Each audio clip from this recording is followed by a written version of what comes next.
Well, good afternoon, everybody. We are on day 4 of cruising through COVID. It's been a long 4 days on the road. Excited to bring you, I mentioned yesterday I was going to bring you 2 more additional viewpoints into newly opened casinos. So I had the opportunity yesterday to visit a couple of the Gila River casinos in Arizona. Fairly close to each other, a little bit outside of the Phoenix area, frankly closer to the Chandler, Arizona area. So we shifted over that side of town yesterday.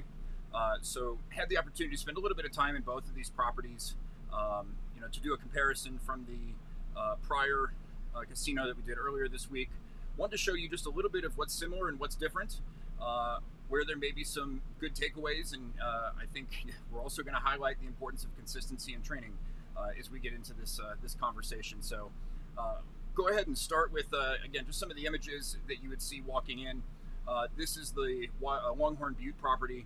Again, valet's closed off. And what you'll also notice is they've selected to shut off various entrances. They weren't doing temperature checks at these properties like they were the prior property. However, they were monitoring how many people were actually coming in and holding to an occupancy standard, which I didn't quite find out what that number was or percentage was, but we did try to ask. So again, valet closed. This was true for both the properties. Upon entering all these properties, again, you'd see strong signage, making recommendations for social distancing, hand washing, etc., using hand sanitizers. Didn't see hand sanitizer as prevalently displayed upon entry as the prior casino that we looked at earlier this week. That was our signage. I know I paid attention to some of the bar setups, some of the F&B setups in the first casino, so I wanted to give you a bit of a comparison to what that looked like at a couple other properties. So you'll see here, the prior casino had plexiglass separating, or at the stations where you would see the table-mounted gaming machines. This casino opted not to have the plexiglass, and frankly, again, it felt very normalized. They did remove chairs from the bar, again, providing the distancing, but it did feel a bit more of a sense of normal. It was interesting, when you see a blank spot at a bar, if you're walking up to the bar to walk away, usually you'd wedge yourself in between someone sitting there. So to prevent that from happening and eliminating this whole social distancing concept, they were pretty proactive in creating these lines. So you'd see these signs hanging from the top of the bar. So they would have one section for all the complimentary cocktails and offerings, complimentary soft drinks and soda, coffee, water, because those are not complimentary in that regulation or that area. And then there was a separate line, just you can't not see it here, but there's a sign right here for cocktail orders at the bar. So folks would actually line up instead of wedging themselves in between folks sitting at the bar. So it was nice and organized, at least. It kept everyone flowing.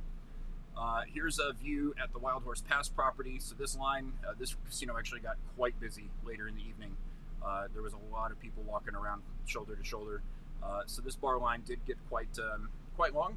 However, you'd see folks actually gave some space, and it helped keep the bar organized. You knew exactly where to go. No one was cutting in front of each other. It was pretty easy to handle that way. So well done. I will give Gila River just major kudos for everything I saw. I thought it was very well put together. I thought they had a great plan in place. It was very consistent across the multiple properties. That's why I wanted to hit their group, because they have multiple casinos under a larger umbrella, as a lot of other organizations do. So a lot of great consistency. There were a couple gaps. We'll talk about that here in a minute. You'll notice this was at one of their properties. This is the plexiglass in between the ATM machines. Again, I want to give major kudos. They figured out what type of chemical to use to make it not smear or streak. These looked crystal clear. So hats off to the Gila River Casinos group for really keeping attention to this. Smudging does give off the appearance of dirty. So everything was crystal clean, crystal clear. Very impressed. Another observation, again, kind of similar to the first the casino we looked at. There were areas that had plexiglass, there were areas that had partitions, and then there were areas that didn't have anything at all.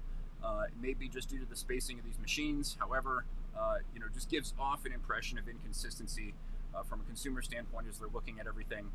So again, just keeping that in the back of your mind is critical, right? Making sure that the customer feels you're delivering on your promise, your expectation.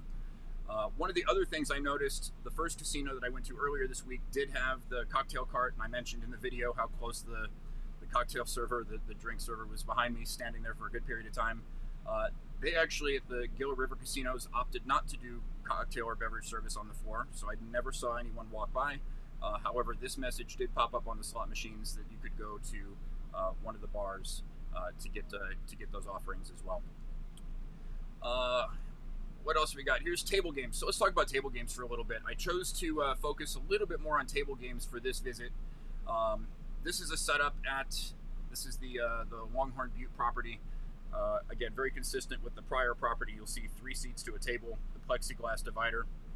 I actually had the opportunity to talk to one of the dealers at the Longhorn Butte property for a little while and asked a lot of questions around what's working, what's not, what are you hearing. One of the first major concerns was, and by the way, every employee at the Gila River properties had branded masks, which gave off just another level of professionalism, safety. It looks like they invested in the process and it looked really good from a brand standpoint. So again, going that extra mile, paying just a little bit more to make it look good really resonated. I actually heard a couple folks talking about the branded masks, asking if they could get them, loyalty customers. So that's another thought as you go into this. But one of the challenges, he said, just talking through a mask and hearing someone through a mask can be challenging alone. The other issue was now you put a plexiglass divider in front of somebody, they're often having to lean around to be able to talk and hear each other, and that's become quite a bit of a challenge at the tables. And then you got the music playing, the ambient sound behind you. So just keeping that as an understanding, it's going to be a potential challenge, and how you can train around that and communicate and get ready to tackle that as an issue. Some of the game rules have changed also due to 3 folks at a table. So I sat down at 3-card poker for a little bit at Longhorn Butte. So this is where I did find one area of opportunity for the Gila River casinos, and if anyone from Gila River watches, again, very impressed. This was the only thing I saw that was fairly just small inconsistency.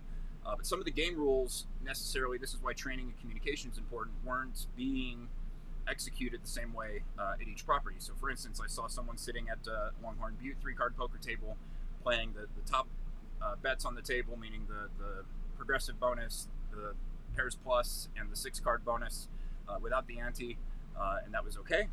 And then I attempted to do that at Wild Horse Pass and not allowed, because now there's only 3 people to a table. It's been banned to make those bets only.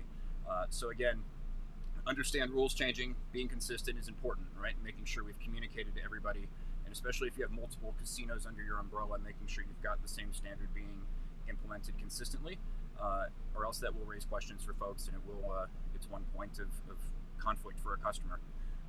Also, it was interesting, I was asking the dealer I was talking with about what has changed in regards to what a customer can touch on the table and they can't.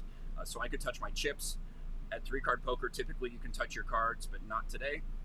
So the dealer actually revealed your cards on the table. You weren't allowed to touch the cards. And then he also informs, that's true for a lot of games now, and also the red cut card that you often may be asked to place in the deck after a reshuffle. Customers are no longer allowed to touch the red cut card. So that's also a change. So just food for thoughts, what's going on out there. Again, some of that may be regulation based depending on your jurisdiction, maybe not. But again, some takeaways. My favorite, so I want to save this for last, my favorite moment, I said in my second casino video earlier this week, this is before I actually saw this happen. I talked about, making EVS stand out and making them look good, recognizing them, wearing green, bright yellow shirts like we do with security, because this is the new security force safety team for your guests. I walked inside Gila River, and guess what? They had clean ambassadors in green shirts. I thought this was awesome. Could have used more of them. So I guess one other critique is there were clean ambassadors, and then there were also other EVS or custodial employees dressed in their normal attire. Why not just do it with everybody? If someone's cleaning, it still gives the customer the perception that you're being attentive to that. But her hair's covering it. It says clean ambassador. So they even gave a name to this team, and that's actually a recommendation I had mentioned in that second video. Brand it, have fun with it, and it was great. The dealers were talking about when they come by, these are the folks who are cleaning those partitions. As soon as folks get up from a table, these folks are very attentive, wiping things down. It was pretty impressive. So again, Gila River, awesome job. Love the clean ambassador concept. Bright green, you could see them, you felt comfortable, you knew they were actually living up to the cleaning standards. So again, just 2 more opportunities to go into casino environments.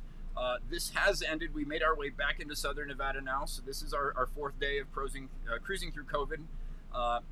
We are going to continue this live stream, just observations and insights track here in Las Vegas now, because we are in the prime time of Las Vegas reopening. A lot of the hospitality organizations, casinos in town. So we'll be popping in, seeing what we can find, and sharing some insights, observations, and some feedback through that as well throughout the next week. So we'll continue to cruise through COVID this week, but it'll be local. Not in an RV on the road. Very excited to be in air conditioning now back home. So for those of you that have been joining through the journey, really appreciate it. Hoping this is impactful for you. You're getting some takeaways, just some things to think about as we go into a new normal here for a little bit. But again, subscribe to our YouTube channel. You'll see when we go live. You can also follow us. We've been posting these on Facebook Live at Experienced Strategy Associates. But again, thanks for following along. Join us over the next week. We'll be popping around Las Vegas as Vegas continues to come back to normal. And hope everyone has a great rest of your weekend. Bye-bye now.